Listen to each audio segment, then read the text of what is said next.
प्रणाम गीता ध्यान। ओम पार्थाय प्रतिबोधितां भगवता नारायणेन स्वयं व्यासेन ग्रथितां पुराणमुनिना मध्ये महाभारतम् अद्वैतामृतवर्षिणीं भगवतीम् अष्टादशाध्यायिनीम् अम्ब त्वामनुसन्दधामि भगवद्गीते भवद्वेषिणीम्। O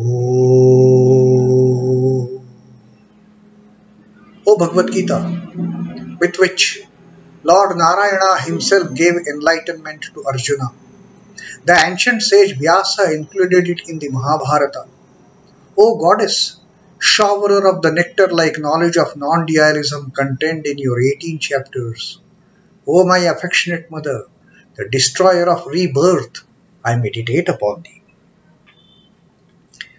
Krishna Vandana. Vasudeva sutam devam kansa-chanūra-mardanam devaki paramanandam krishnam vande jagadgurum. Son of Vasudeva, the slayer of Kansa and Chanur, extreme delight for Mother Devaki, O Lord Krishna, the supreme teacher of the universe, my salutations to you. The Dhyana Yoga 6th Adhyaya of Srimad Bhagavad Gita, and we will be reading the 27th Shloka today on what happens when the yogi who brings back in his mind on the self, what does he attain? Now, in the 26th shloka that we read the previous time, Sri Krishna told us that yes, the mind has this tendency of wandering away, because the mind is chanchal, the mind is restless, and the mind is asthiram. It is wavering. It will go away from one place to another, and what should be done? So that is what Sri Krishna had told us in this 26th shloka. Yato yato nischarati manah chanchalam asthiram tataha tataha niyamyetat atmanyeva vasham nayet. Whenever mind wanders away, this restless and wavering mind wanders away, such times bring it back. Tataha tataha. All such times, whenever, for whatever reason it goes away, it wanders away, it runs away from our grasp, bring it back. Niyamya etat atmanya eva vasham nayet. And put it back on to the self only. Subjugate that mind only on the self. Wherever it goes, bring it back. And that is the advice that Sri Krishna has given to the spiritual aspirants. It will go. Now, what happens when a yogi puts the mind back on the self? Only on the self. What happens?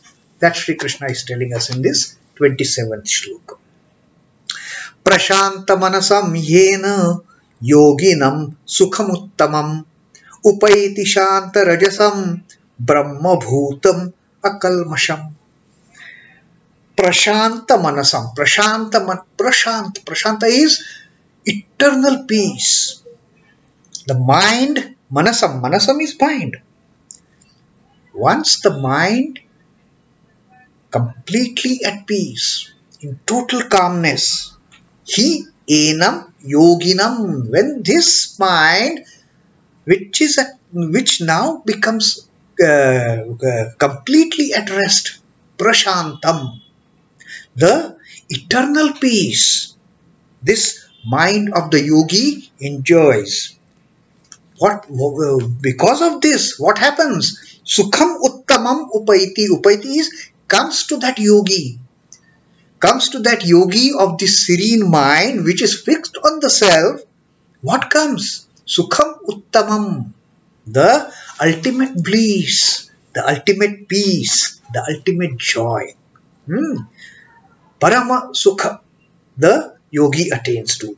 Shānta-rajasaṁ, the rajasa, the passions of the mind, the passions, once they are fulfilled, shantam, they are brought to peace. All those desires and the passions, once they are set at rest, the mind becomes peaceful, and to such a yogi comes sukham uttamam. And how is the condition of that yogi? Brahma-bhūtam, having attained the Brahman, and akalmaṣham, gets into that state of sinlessness. There is no more committing sin, evil, immoral things for that yogi, because the mind is absolutely at peace. It is sitting there on the self, enjoying the sukham uttamam, having subdued his passions, śhānta-rajasaṁ. So that is what happens to the yogi, one who can bring his mind under control, put it on the self, and enjoy the supreme bliss, devoid of any sin, because he has become one with the Brahman, brahma-bhūtam. Supreme bliss verily comes to that yogi whose mind is calm, whose mind is praśhānta-manasaṁ, whose mind is totally calm, serene, whose passions are pacified, whose śhānta-rajasaṁ, all his passions, all his desires, they are all put to rest. There is no more desire in his mind now. śhānta-rajasaṁ, and who has become one with Brahman, brahma-bhūtam, and who is sinless. He is akalmaṣham. There is he is devoid of any sin then. He is devoid of any papa, any punya. He gets into that state of going beyond the pap and punya. There is no sin accrued to him. There is only serene bliss. It is the category of rajas that creates passion, that creates desires, and the source of all afflictions. It is the rajas in us of the three gunas, sattva, rajas, tamas. The rajas is the culprit innocence that makes us to act. That creates all those desires in our mind. I want to do this, I want to do that, I want to enjoy it. And that, while we act towards getting enjoyment, we act getting towards pleasure, we do something to attain that pleasure, we also attain pain, we also attain sorrows, we also attain miseries along with all those pleasures and joys and happiness. So rajas has to be subdued. The śhānta-rajasaṁ, rajas has to be put under curb, put under control, should be pacified. And therefore Sri Ramakrishna says, if the desires are innocent and harmless, fulfill those desires and get away with them once for all. Don't get trapped in those desires forever. The innocent and harmless, but those which are going to be hindrance in attaining the Brahman, use the sword of discrimination and just abandon those desires. Cut them with that sword of discrimination. Cut them using that intellect, with the sword of intellect. Just banish those desires from your mind. When impetus of rajas cools down, when this outward going tendency of because of the rajas calms down, the calmness of mind comes in as a matter of course, automatically, because there is no impetus for the mind to go out when the rajas is subdued. Sattva as it is in the mode of serenity, Sattva is calm. Sattva is peace. Sattva doesn't ask us to do this, to do that. And tamas, as it is a dullard. Tamas doesn't ask us to do anything. It gets us into that position of being a stone, like don't do anything. It is the rajas. So once this rajas having subdued, this rajas having pacified, then automatically the mind doesn't get any impetus. It doesn't get any urge to go outward. Once the rajas is made shānt. He who cognizes everything as Brahman becomes himself Brahman. And then what happens? Then when the mind is on the self, when the mind is on the Atman, the lower self, it automatically, it enjoys. It becomes one with the Supreme Self, the Brahman. And as the mind gets connected to the Supreme Brahman, the little Atman, that the lower self, automatically becomes the Supreme Self itself. The one in Brahmavastha is actionless. And since such a person becomes actionless, there is no good or bad of the action that gets attached to him. Then there is no sin. Then there is no virtue. There is no vice. For such a person, he is beyond all those things. He becomes actionless. And then, as Sri Krishna had told us in the Karma Yoga, that person, we may be seeing that person so active, but he is actionless. Sri Krishna says, I am performing everything, but I am not doing anything. So that is the state the person gets into, the yogi gets into. The spiritual aspirant gets one with the Brahman and becomes actionless. Akalmaṣham. Now, Sri Ramakrishna has something to say on this also. Before visiting the humble home of the tenant of his, the landlord sends in advance the required furniture and provision, so that the occupant may receive him in a fitting manner. Now, this is one example Sri Ramakrishna used to always quote, that before a man gets into that higher state of paramashanti, of brahma-bhūtam, becoming one with the Brahman, Sri Ramakrishna says that supposing a landlord has to go and visit his tenant. Now, his tenant is a humble fellow. He is occupying that house, but he doesn't have all those luxurious things in his house stuffed. He is a very simple fellow. So what landlord does? Landlord has to go to that tenant. But he is not able to entertain the landlord with the things that the landlord is used to be. So what does landlord do? He may not have a good chair in his house. So landlord, through his servant, he sends that nice chair, maybe some sofa chair or something, cushions, so that he can sit comfortably. Now this poor tenant, he may not have sufficient milk to even offer a cup of tea to the landlord. He may not have any sweets at his house to offer to the landlord. So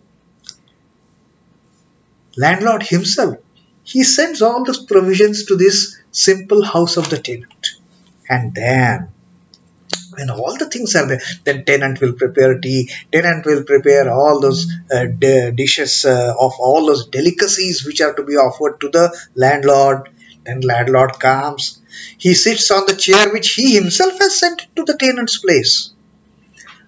Aram say he will sit in that chair. Then the tenant will come, sir, what will you have? Now all these things, this landlord himself has sent, because the tenant is poor, he is so humble, he can't afford. Then the tenant asks him, sir, what will you have? Then the landlord will say, oh, I will have rasgulla, I will have sandesh, I will have pedha, I will have jalebi. Now, this tenant, he will bring all those delicacies, samosa, kachori, to the landlord, which landlord himself has sent them earlier. And then the landlord enjoys those delicacies at the tenant's place. Similarly, Now Sri Ramakrishna says, similarly, before the Lord reveals himself in the heart of the devotee, he endows him with purity, devotion, faith, and such like divine qualities. The Lord will take the responsibility of pacifying his rajas. The Lord will fulfill all those small, innocent and harmless desires of that devotee. And then, once the devotee is filled with sattva, when the devotee is filled with actionlessness, when the devotee is able to fix his mind on the self without letting the mind go external, without letting the mind to go to all those sense objects, without letting the mind take away the senses to the sense objects, because all his desires are fulfilled. The Lord has made provision, like the landlord has made provision at his tenant's place before his visit. And when the tenant is in such a state of paramashanti, when the tenant is in such a state of sukham uttamam, enjoying the sukham uttamam, then he becomes brahma-bhūtam. He becomes one with the Lord. He becomes one with the ultimate reality. He is the ultimate reality then. And when this person is the ultimate reality, what sin he can do? He is actionless. There is no action which gets attached to him. He may be busy. He may be doing thousands of works, but without any motive. He doesn't have any desire in his mind. All his desires are pacified. The landlord has already put all his prerequisite things at his tenant's place to enjoy for himself. And the tenant keeps on offering all those things which the landlord has given. So, it happens with the mind of the yogi. Then, the yogi offers that mind to the Lord himself and becomes one with the Lord. So that is what made the process of meditation, the Dhyana, ultimately takes the yogi onto. We become one with our chosen deity. We become one with the Lord. We become one with the Brahman, brahma-bhūtam, and then akalmaṣham.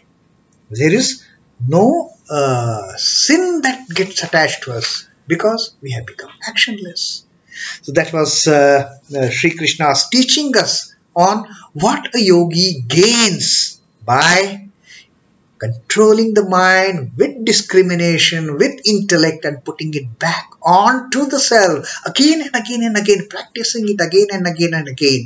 And then a stage comes, which Sri Krishna has told us in this 27th shloka of the Dhyana Yoga, the Yoga of Meditation, the 6th Adhyaya of Srimad Bhagavad Gita.